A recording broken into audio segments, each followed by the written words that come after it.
Nous sommes à la bibliothèque de l'Université d'Avignon autour d'une rencontre entre l'économie et l'humain. J'ai le grand plaisir de rencontrer et d'interviewer un des intervenants, Frédéric Favreau. Bonsoir. Bonsoir. Vous intervenez ce soir dans ce grand débat d'automne dont le thème est « L'entreprise a-t-elle une raison d'être ?» Vous êtes directeur général de Cooper France à Cavaillon, une entreprise locale. Tout d'abord, est-ce que vous pouvez nous présenter en quelques mots cette entreprise ?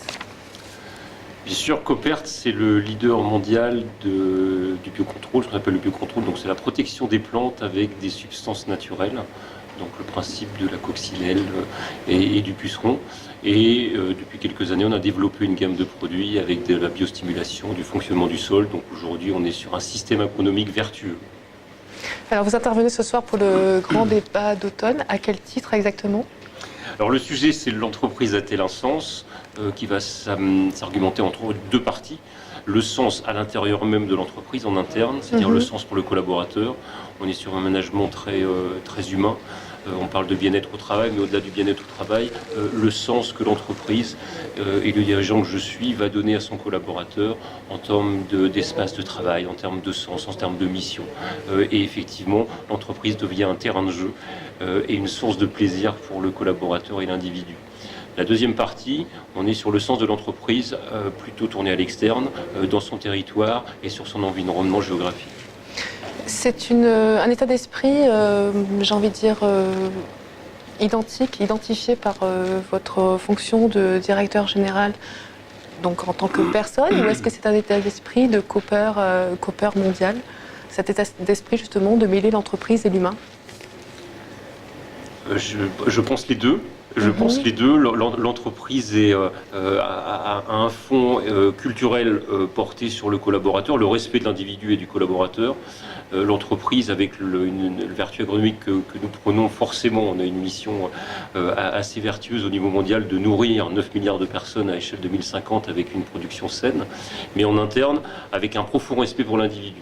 Et moi-même, j'ai un profond respect pour cette approche managériale de donner à chacun de nos collaborateurs et à l'individu à l'intérieur de l'entreprise son espace de plaisir. Alors justement, est-ce que vous pensez qu'aujourd'hui c'est important de souligner l'humain au sein de l'entreprise ? À mes yeux, sans aucun doute, c'est évident.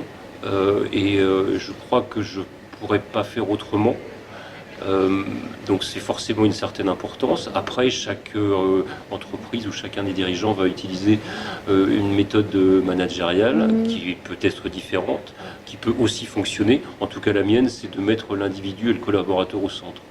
Alors, l'individu au centre, mais en même temps la rentabilité, l'économie, le chiffre d'affaires. Comment générez-vous ces deux aspects complètement différents ? Alors ces deux, ces trois, il y en a plein, il y a plein de critères, mais c'est principaux. Mais c'est pas simple. C'est pas simple parce qu'effectivement, la base d'une entreprise, c'est son profit, son résultat. Et sans profit, l'entreprise n'existe pas, donc on est bien sur de la création de valeur. Au sens large, et encore je dirais que le profit n'est pas forcément lié à la création de valeur, mais en tout cas, ce type de management, de toute façon, demande une entreprise qui fait des profits et de la rentabilité, c'est évident. Après, c'est la façon de l'appréhender, c'est-à-dire qu'à mes yeux, le profit n'est pas la priorité, reste un outil que l'on met à disposition de l'entreprise et de ses collaborateurs, ce qui est un petit peu différent. Ça fait partie de... Peut-être une question un petit peu personnelle. C'est partie de votre éducation de mettre l'humain en valeur, de mettre l'humain au centre de l'intérêt plutôt qu'au profit, justement. Je sais pas, j'en suis pas sûr, mais en tout cas, c'est un long cheminement qui vient sûrement de bien avant, mais un cheminement sûrement professionnel de toute façon, pour arriver à ce type d'approche, qui est une approche un peu philosophique, malgré tout, avec un objectif de business, puisque l'entreprise est là pour créer de la valeur, mais créer de la valeur, je dirais, avec une valeur humaine aussi. Donc il y a vraiment un critère humain. Alors quelles sont-elles ces valeurs justement que vous protégez au sein de votre équipe ? Le plaisir. Et si l'entreprise devenait un terrain de plaisir, un terrain de jeu ? Et si on faisait du business en s'amusant ? Et si on crée de la valeur en s'amusant ? L'entreprise devient un terrain de jeu. Donc effectivement, tous les matins, l'idée c'est que mes collaborateurs pousse la porte de l'entreprise avec le sourire. Donc ça passe effectivement avec plein de détails sur la façon dont on va dire bonjour, la façon dont on se comporte. Ce sont des outils managériaux, c'est effectivement une approche matérielle, des primes, des bonus, des incentives. C'est un environnement avec des salles de massage, avec des salles de repos, avec des espaces de travail qui sont plus vastes. C'est une façon d'appréhender les choses. On est plus sur le qualitatif que sur le quantitatif. On commence par se dire bonjour. On commence par arrondir les choses avant. C'est une entreprise de combien d'employés, pardon? Au niveau mondial, nous sommes 1600 maintenant, et au niveau national, la filiale française, c'est 45 personnes. Et donc, vous connaissez chacune des personnes, chacune des 45 personnes dont vous avez la direction, vous les connaissez personnellement, vous suivez leur histoire, vous êtes près d'eux? Ce management-là, c'est un management de proximité. Hein.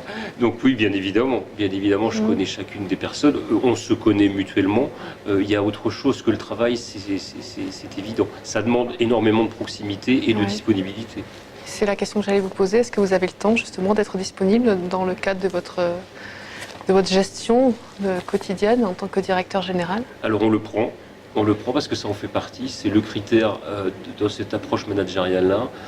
Je crois que le premier critère, c'est la disponibilité, c'est l'écoute. Donc ça veut dire qu'effectivement, on passe du temps, on anticipe les choses, on fait les choses avec beaucoup plus d'anticipation. On n'est pas dans la brutalité de l'action, où on impose les choses. C'est-à-dire que ça demande de la préparation, ça demande de l'anticipation, ça demande de prévoir beaucoup de choses. Et effectivement, on passe du temps à communiquer, à échanger. Merci beaucoup. Merci à vous. Merci.